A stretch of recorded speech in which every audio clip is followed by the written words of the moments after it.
So hopefully you can stick around for our next story. So come on up, Kate and Rowan. We're really quick with an intro here.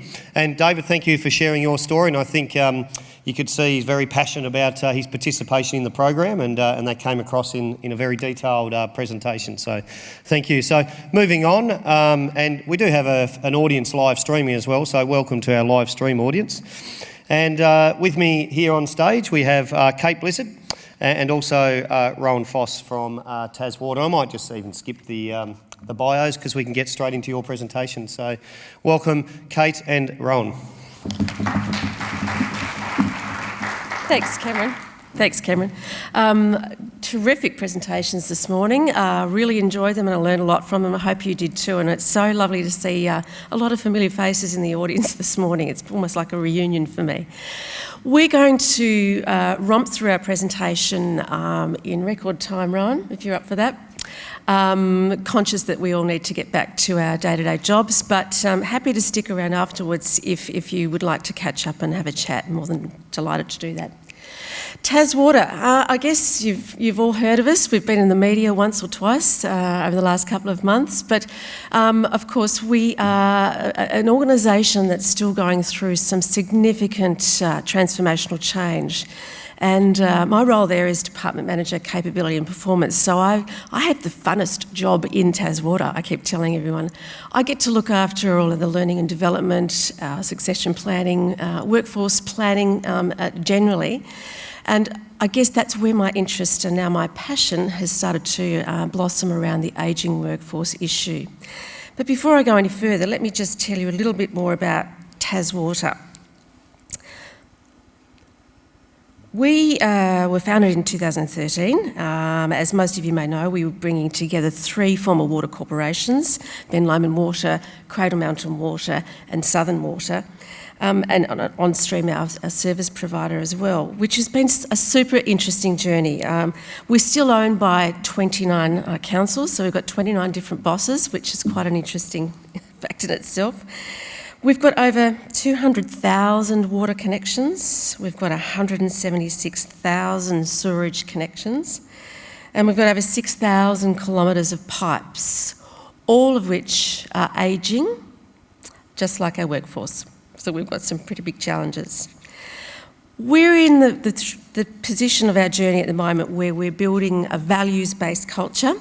And with that, I mean we are serious about respecting the past, but with that comes some legacy issues as well and some challenges around actually looking at the combination of the 3 businesses together now and where there are still a lot of gaps, and you'll see what I mean in a minute. But let's have a look at our ageing workforce profile. Our stats. We have currently, as you can see up there, basically 55% of our workforce are in the 45 plus category. That's over half of our workforce are 45 years or more. And of that 55, as you can see, 27% are over 55. We have a problem, Houston. Compared to the utilities industry at 17.5%, you can see there in the 55 plus category, we're way above the national average there. I'd like to share too, I met our most senior engineer, and by senior I mean our most senior employee as well, just recently, young Bill, based in Launceston, who's 74 and still coming to work absolutely every day, and we're thankful because he's just a completely walking encyclopedia of knowledge, particularly for our northern counterparts. So you can see we've got a lot of work to do. We've got a lot of knowledge walking around in people's heads. I pulled together earlier on last year some of the stats for our executive team as I had the opportunity to work with SageCo on our Corporate Champions project. So we've had 2 initiatives over the last 12 months that have really given us the focus that we desperately needed to put to the ageing workforce challenge for TasWater.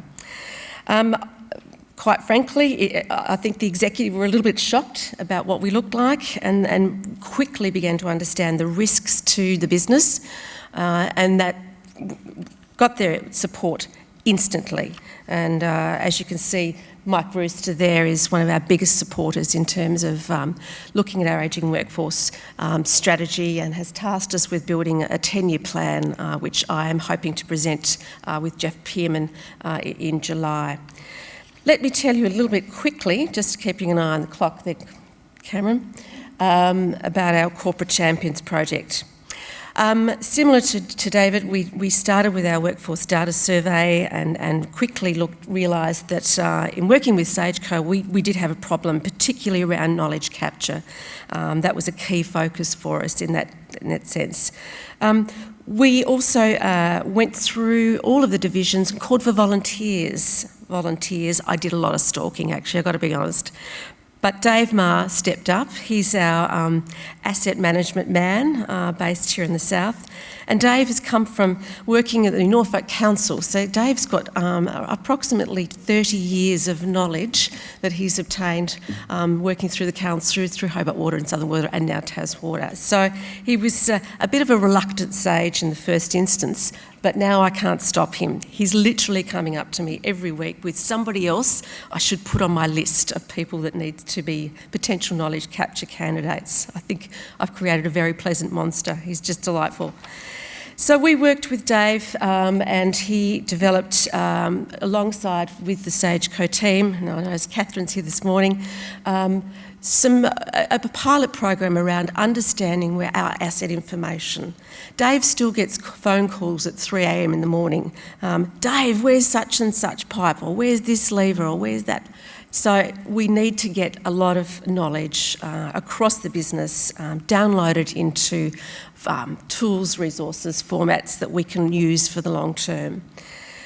Now, I think that we've opened Pandora's box here, because my list is up to about 40 people. So, Catherine, we've got a lot of work to do in this space. We then had the opportunity to build on what we'd started with the Corporate Champions program with the Ageing Workforce Cluster, which is where my partner in crime here, Rowan Voss, and I decided that we would have a look at the program. Very glad we did. It certainly helped us to build on what we've already started with the corporate program. I won't go into as much detail because, David, I think you've covered it off beautifully for us. We're very similar in our experience with the program in terms of practical, logical approach to unpacking our workforce profile, really getting a look at what the demographics and the stats were telling us. Again, similar journey to you. We also ran a forum as part of the Workforce Planning Cluster, where you interviewed a couple of people. We actually got 25 or so of our employees in the room, and quite frankly, I was really gobsmacked about the level of anxiety, about the notion of retirement. They didn't want to, for all of the same reasons, David, that you've pointed out, so I won't reiterate those. But I guess for me, what it's done is not only do we have a key critical risk to the business in terms of knowledge capture and knowledge continuity, I guess this program has opened my eyes about looking out for our employees too. It's something that we hadn't really factored in as being such a deep an issue. So that's something that we will look at, and I'll share with you where to from here very shortly. I am cutting this down a little bit, so Rowan, I might throw to you, if that's all right, and you can talk about our health and wellbeing. G'day guys, my name's Rowan Voss. I'm the Health and Hygiene Specialist at Tas Water, and I thought it would just be a good opportunity to have a quick discussion about the wellbeing program that we have in place that falls quite well with the Ageing Workforce Cluster Group, which we undertook, and I guess how we're approaching and going forward, how we're going to be approaching that, I guess the issue of the ageing workforce. We're currently in the second year of our annualised program, our wellbeing program, with the goal of engaging the workforce to focus on preventive health issues, so similar to what we've talked about earlier today already. And with the goal of having a happy and healthier workforce and people across their whole careers. The basis of our goal was established following 3 non-work related deaths in the business over 3 or 4 years ago, which were due to preventable chronic illnesses and diseases. It goes without saying that each of these events was significantly impacted on the colleagues' families, workmates, their friends and their communities. So around over 12 months ago, we engaged a GP and a registered nurse to travel right around the state to get maximum coverage to go out to our employees, where they provided our employees with preventative health assessments. The assessment provided a snapshot about the people's current health, particularly in relation to cardiovascular risk, diabetes and cancer risk. Each participant was provided with specific recommendations on how to minimise their risk of preventative disease, including in some cases people being asked to go straight to their doctor due to the identified risks. Other recommendations were around changes in diet and increasing physical activity. For Taswater, we were provided with some non-identified generalised data so we could better understand the health of our workforce and where going forward we can focus our wellbeing program going forward. The program was embraced by our workers with 315 people participating, and around half of those were in the 45 plus age group.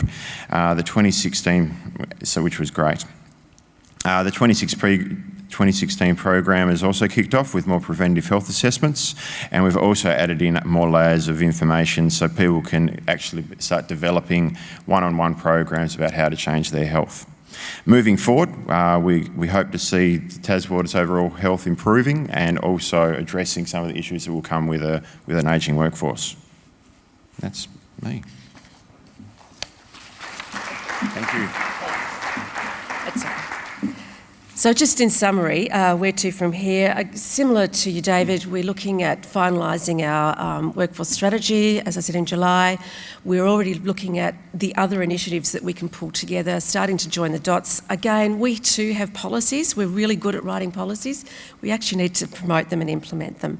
So we're looking at all sorts of ways that we can look at utilising the skills and knowledge, flexible working arrangements. I'm very keen, particularly from the learning and development space that I love being in, looking at coaching and mentoring, already bringing in some of our older operators into our Certificate 3 water trainees group, and they love their stories. So we want to build on all of those sorts of things within the business, but also bring it back down to a very focused business outcome for Taswater as well.